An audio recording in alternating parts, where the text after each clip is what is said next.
拒否られてる。撫でた後、猫がすぐに舐める本当の理由。猫を撫でていたら、すぐにその部分をペロペロ。何それ。なんか汚されたって思われたみたいでショック。でも実はこれ、毛づくろいの一環なんです。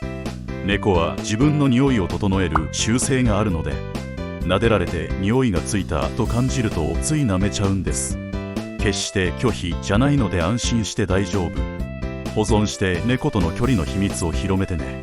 よかったらいいねとフォローもお願いしますにゃ。